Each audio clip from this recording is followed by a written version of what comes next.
Initially, the electoral system we had was called the first passport system. And I remember in the 7th Parliament, the combined opposition votes was about 3.7 million. What is out of order, Wanjala?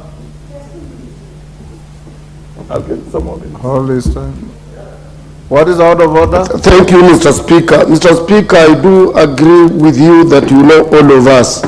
But I have keenly been seeing that the people you have been choosing on our side are those people who do not support the agenda that is on the floor of the House. They are the ones who already crossed are not supporting this motion. Order, Wanjala. Send him out. Order, Honorable Wanjala, you are in this House. You can't cast us. Since this debate started, not a single member has opposed to this motion. I don't know if you have been listening. Secondly, do your work, let me do mine. It is it's my discretion to pick who to speak. Yes. Once in a while, I consult your leaders who they want to speak. Correct. Keep your cool, Wanjala.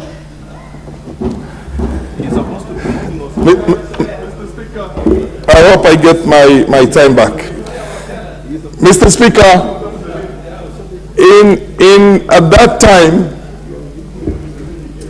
what we said is that the first passport system does not serve us right, and that the majority of Kenya's minority could end up choosing the leadership of the country, because the combined opposition votes those days was 3.7 million, and the KANU won with 1.8 million, and they still got the presidency because of the system.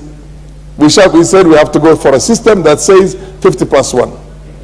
We went on, and always the issue was the feeling that the elections were not fair and that there was a rigging. That is what causes the problems. Every time we try to fix the problem, we never go into the electoral justice itself to see that we have a system that is foolproof, that essentially cannot be cheated. Mr. Speaker, we have the US, 480 million people who go for voting, and by 5:30 in the afternoon, you know who lost and who won. We have India, which has got 1.4 billion people. We still know by the end of the day who won and who lost. We need to invest in that so that we do not create discussions and dialogues after elections. So when the winner becomes the winner and the loser becomes the loser. Mr. Speaker, nobody's talking about that. Nobody's talking about that. And nobody has talked about that for the longest. Mr. Speaker, can I have 1 more minute? Because Rafael Wanjala has taken my minute. Give him 30 seconds.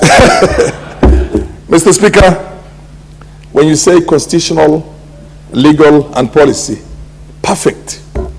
We don't need 47 counties in this country. We need a maximum of 12 or 13 or 14. 16.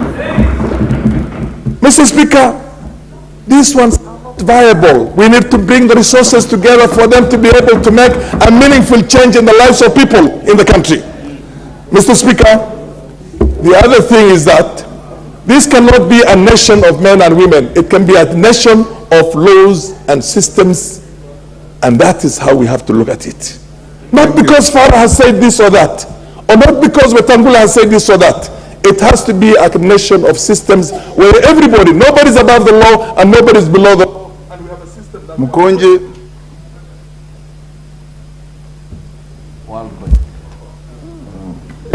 Thank you, Honorable Speaker. I want to stand and support the formation of the dialogue committee of this country. And I want to say that I'm one of the happiest members of Parliament, being the chairman of KYPA that represents the young people in this House, Honorable Speaker.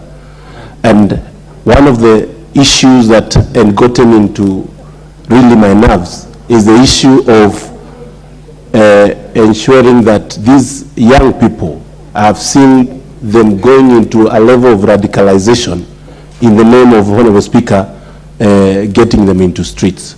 And I want to say I commend Right Honorable Raila Odinga for thinking there's another better route to really have a conversation. And this is about the dialogue. Honorable Speaker, one of the things that I would like for it to come out of this dialogue is the issue of when we finish elections, we need to have soberness in this country so that a government can get a chance to implement their plan. It is unfortunate that we have governments coming in and then there's a lot of noise and disturbance, that they have excuses not to do what they are supposed to do. Honorable Speaker, as I support the National Dialogue Committee, I want to really commend Honorable Shongwa and our minority leader, and tell them that they have a chance to prove their leadership in this country and show that it is true people can have a conversation, agree on things, and this country and the president should continue implementing the plan and have peace while implementing the plan. Honorable Speaker, I support. Thank you. Murugara. Thank you. Thank you very much, Mr. Speaker. Mr. Speaker, as I speak to support the formation of this committee, let me thank the leaders, His Excellency the President, the former Prime Minister, the leaders of the House, both sides, because really we have to speak. We now put Kenya first, and we have said Kenya is bigger than every one of us. My message to you as the immediate former co-chair of the bipartisan talks is that go and speak in good faith. Do not engage in blackmail, threats, and coercion, because this is exactly what possibly brought the other talks to a close. May I thank the members of the former bipartisan committee, because they also did a good job for the country, and it's because of them that we are where we are, because they actually sacrificed a lot in the circumstances of that particular time. As you go out, IBC still remains one of the first matters on the agenda. The country is waiting with abated breath because we have a lot to do with IBC. The president has actually said he wants it entrenched, and therefore, if we are to do any boundaries review and other matters that are pending, IBC must be given priority number one. With those remarks, I beg to support. Right.